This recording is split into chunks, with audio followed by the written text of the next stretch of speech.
Our weapon of the day is something that I would say is more interesting than it is, well, good. Jet Squelcher is the longest range shooter there is, even outranging some chargers.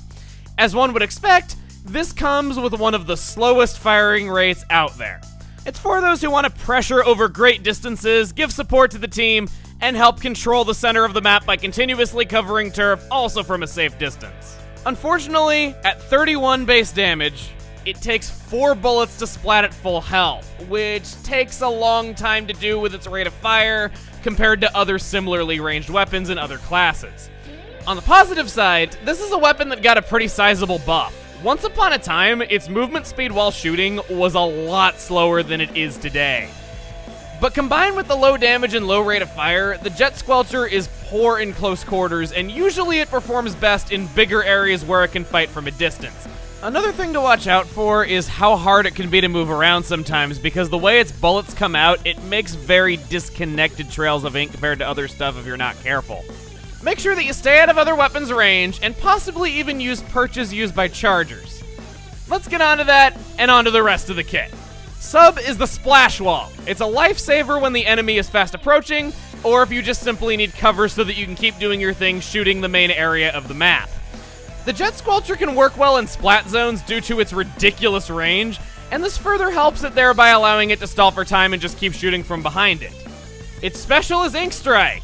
This is your friend when it comes to fighting E-Leaders, one of the greatest weaknesses of this weapon as it's one of only 2 chargers that outranges it. As per usual, it can be used to support your allies or simply just flush out a camping enemy. It also makes the Jet Squelcher ideal for splat zones. In the way of equipment, say it with me, I want to give special attention to damage up.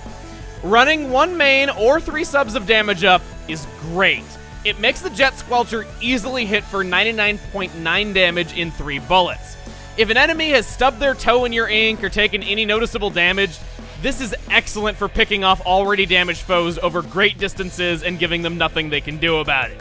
You want to use this to your advantage when playing the Jet Squelcher because it doesn't take much damage up at all to be able to do it. The overall kit is identical to the Heavy Splatling, and yeah, I'm in the camp that thinks the Heavy Splatling just outright outclasses this one. Sorry if I'm sounding more negative than usual, but this is the first set we're seeing that, honestly, I struggled to find good things to say about its vanilla set. Your alternate kit, thank God, is the custom Jet Squelcher. It might have the same stats, but in my personal opinion, I think for anything that isn't splat zones on larger maps, the custom Jet Squelcher is flat out just the better option. It's easily the more played of the 2. Sub is Burst Bomb. This makes up for the low firing rate, allowing one to finish off a damaged opponent that's getting within their range or corner them to allow enough time to shoot them down with the slow rate of fire. And its special is the Kraken. Yeah, it's the Kraken. It's versatile, and it makes the custom Jet Squelcher not screwed when it finds itself close to enemies. Lets it keep playing its distance and stay alive. This combination of sub and special cover the combat weaknesses of the Squelcher very well. And just like on the vanilla set, I recommend damage up in addition to everything else that I recommend for any Kraken weapon. Pretty basic.